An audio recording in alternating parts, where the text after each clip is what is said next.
Hi there! This video is a quick guide to Circle's Agile way of developing software. Agile is a great methodology for planning, designing, developing, testing, and launching new software. It's used in some shape or form by most software development agencies nowadays, but there are always little differences here and there that will make this process unique to each organization. And here we're going to show you how we at Circle work in an Agile way to develop CVCRM as well as Drupal and WordPress websites. The first thing we need to clarify are the project roles. The whole thing is designed to make sure that we get the most out of our development team. They are very much our creative powerhouse that will give life to your vision, but unless you're a highly technical person, it's quite likely you won't understand anything they're saying most of the time. As a bridge between our clients and our qualified dev team, we have a project manager. This is the person on our side who will liaise with you in a language you understand and also make sure our resources are in place to get your project moving. Working alongside our project manager, representing the client side, is the product owner. This role is very important to make sure we get a concise message from our clients, streamlining communications and making sure that we build a relationship that's based on trust and understanding of your needs. Normally, the product owner is the first person to get in touch with us. The product owner will be representing the client stakeholders. These are all the people who will be using the software. For example, it could be your finance director or your members, your membership manager, your administrators, volunteers, and this is just to mention a few possible ones. You may be looking at entirely different roles as this is individual to each organization. And we must not forget the general users. These are the people you might be targeting as your potential members, clients, volunteers, new recruits for your organization, or the general public you'll be dealing with. So it's important to think of them. Now, let's get back to the product owner. If we've sent you this video, there's a chance that this person is you. So let's talk about some of the things you'll be involved in. It's going to be very important for us to sit together during the discovery process to really understand what's driving the change, your pain points, your wish list, and how you want the software to work. After each stage of the development, we'll need you to test what we've done and give us some feedback from your colleagues. During this process, the closer you liaise with the project manager, the more control over the outcomes you will have. We call it the product owner because the system is truly yours. It belongs to your organization. We're building it for you to use and to grow with. So the more you become familiar with it, the best. When we talk about the product owner's role, you might be starting to wonder, will I have time to do all of this? And what we can say is, don't worry. We're fully aware that you have got other things to do and may have limited time to dedicate to the project. Also, it's important to bear in mind that you can have different product owners at different stages of the project if that helps you share the load. It's good to work with one person throughout the length of the project, but we are flexible. It's important that you know that we understand that there are limitations to how much you can get involved, and also that some product owners may be highly technical individuals, whilst others may be quite the opposite. Bottom line is, we will work with you at your own pace so as to not overwhelm you. It's our job to make sure that this journey is feasible and also, why not, hopefully even enjoyable for you. We have tons of experience working with a vast range of people and organizations, so regardless of your circumstances, we can find a good dynamic to work together. So now let's talk about the project. The first thing we'll need to do is a discovery. This is exactly what it says on the tin. We're going to take a deep dive into your wish list, better understand who your stakeholders are and what functions they want to use, what is your organization's process, your time scales, and last but certainly not least, the purpose your new website or CRM is looking to fulfill. One expression you'll start hearing at this stage is product backlog. When you first come to us, we'll certainly have an idea of the functions you require, but initially we won't focus on the nitty-gritty. For example, we may know that you want online membership renewals, have online signups for your annual conference and other events, manage volunteers, receive online payments, generate invoices and reports, and collect details from your members using web forms on your website.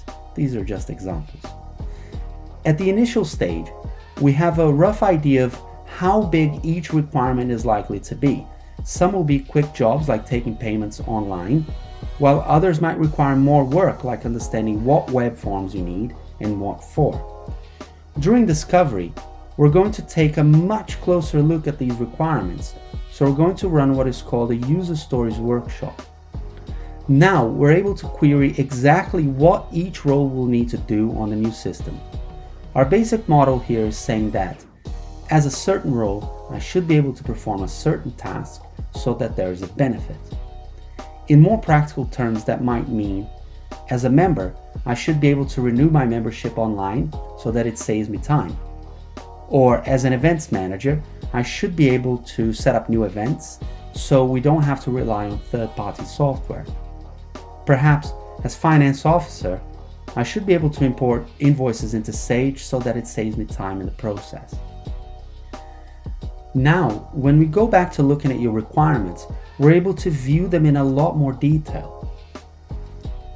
So we can stop thinking about this in terms of major areas and just consider each individual function with the user stories we've now created.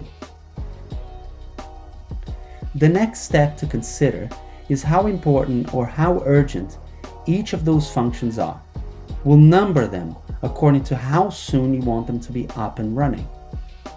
Now that we've drilled into the specific user stories and what your priorities are, we're able to build your product backlog and organize them into sprints. Here you can see that these are all high priority and offer large benefits. We also consider the effort size to help you decide what you want done first. The second sprint may start seeing some medium priority items, and the third one could include more low priority functions, which we sometimes call nice to haves. Here we get to an extremely important feature of working in an agile way. It's a fact that most organizations dream of more functions than they're able to afford all in one go.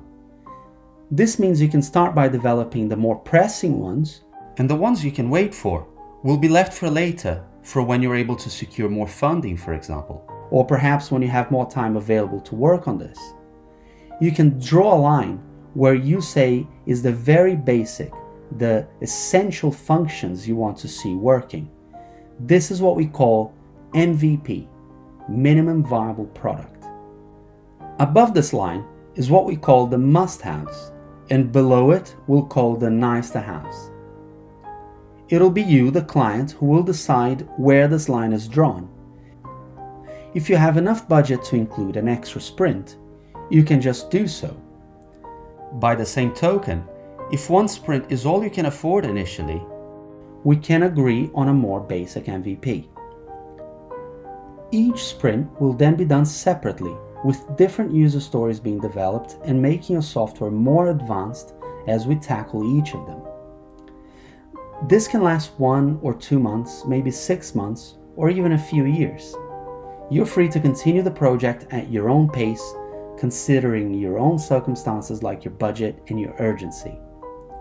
Since we've been talking about sprints, let's look at this process a bit more. You have a backlog to start with, as we've shown. This contains all your desired functions. The product owner, with the help of the project manager, will prioritize the backlog. Then the first or the next set of priorities will be given to the devs so they can do some work.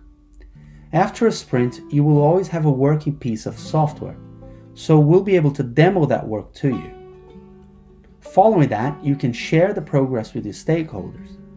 And at this point, your feedback and that of your colleagues will be extremely important. After a sprint, if something is not working the way you need it, you'll have a chance to tell us. This is important because your feedback could indicate that we need to revisit the backlog for the next sprint. It's possible that you've realized you need something else at this stage, or perhaps one of the functions that's now available will replace something else you'd initially asked for. Therefore, we cannot stress enough the importance of effective communication in the Agile process. A short feedback cycle helps us ensure that we're always working in the right direction. Also, each sprint we finish may help us refine your backlog moving forward. So working in an Agile way means that it will save you time, it will save you money, and indeed, give you more agility implementing your new system. Once we've developed your brand new CRM or website, you can still count on Circle to make sure it's all working properly. You can rely on our support service. Perhaps you'll realize you want some changes done to it, and we can help with that too. As your organization changes and grows, so should your software. So it's important to be flexible to make sure it has a long life. Circle can also help with training. This is important to keep your team sharp, especially when you have staff changes. It will help you ensure everyone is recording information properly, which is of objective importance to your ability to report on results and achievements of the organization.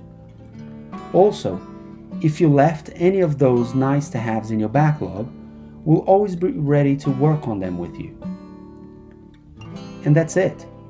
Thanks for watching, and if you've made it this far, hopefully you now have a very good understanding of Circle's Agile process. Let us know if you have any questions. Goodbye.